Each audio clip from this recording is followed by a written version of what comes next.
Oh no, Detective Albanese. Looks like we found another. What a shame. This is whack, Special Agent Brunswick. This has to stop. You're definitely right. Now what can you tell me about this fellow here? He seems to be Medgar Evers. He was a crucial part of the civil rights movement. Yeah, I heard he did a lot to get the schools to integrate.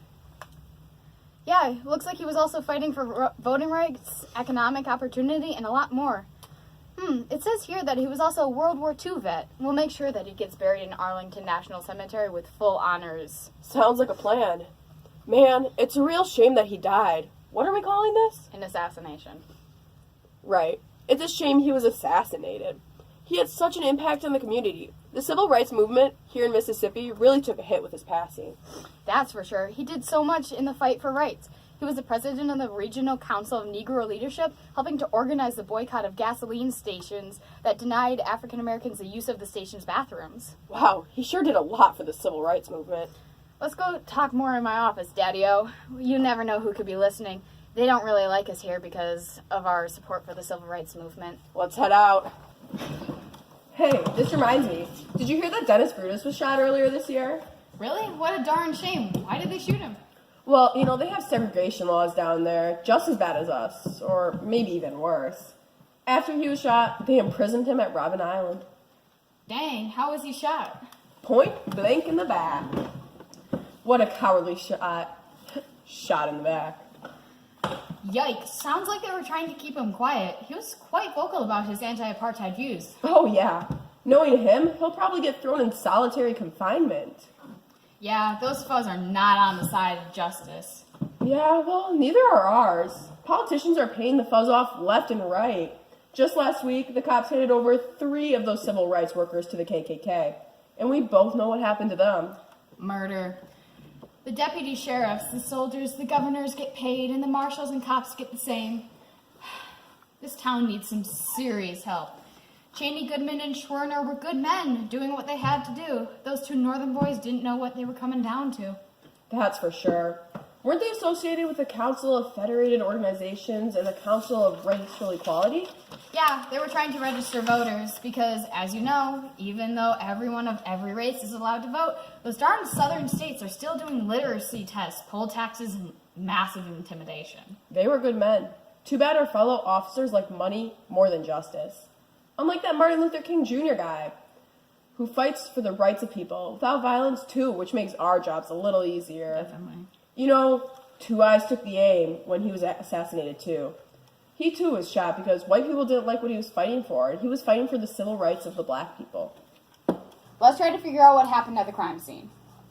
Well, based on the way the body fell, the angle of the bullet, and the size of the blood droplets, I would say that a bullet came from the back of a bush. That means our murderer hid in that bush by the edge of his driveway, waited for him, and took aim.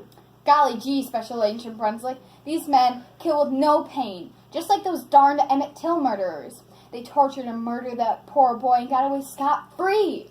They beat him unnecessarily until he was unrecognizable, and then they felt no shame, proclaimed their actions in a book, and then profited from it. Let's go to the radio room and see what we can find on the radio.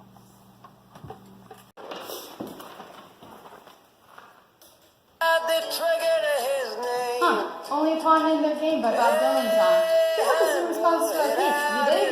Yeah, he did. It's pretty historically accurate, too. You bet your baby that chap Bob Dylan used some box literary devices to drive his point home. For example, he used metaphors in the line, only a pawn in their game. Far out. The pawn represents the man who killed Evers or any individual that practiced white supremacist ideologies.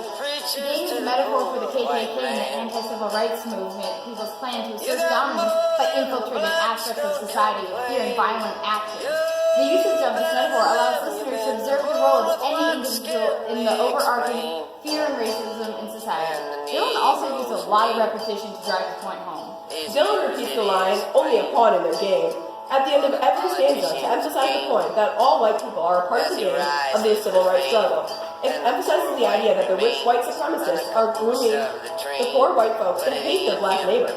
Dylan wants to drive home the idea that the poor are just pawns and not the source of the evil. It reveals Dylan's ideologies on where civil rights activists need to focus their efforts to make a change in society. Dylan believes that activists should attempt to alter the ideologies of the powerful to address the source of the issue. He also uses a rhyme scheme to make the song flow, and so that it gets stuck in your head, just like a child's nursery rhyme. Dylan is trying to get the listener to remember his song in order to promote change. This song functions as Dylan's way of attempting to improve society through his profession of beliefs. Well, alright. Okay, sounds good. Later. What was that about? Lay it on me. They're burying Evers at Arlington National Cemetery right now.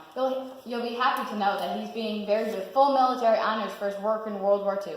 They lowered him down as a king for his service, and soon, when the shadowy sun sets on the one that fired the gun, it'll be us that got him. Let's go talk to Byron DeBeckwith. His alibi didn't seem to add up. I think it's a crock. Let's split before he gets away. Let's do it! Hi. Make it stop! You're good. Claire! Can't nobody tell me nothing. Dead person. Okay, go. I'm gonna start walking. Tell me nothing. I sound like a man with this.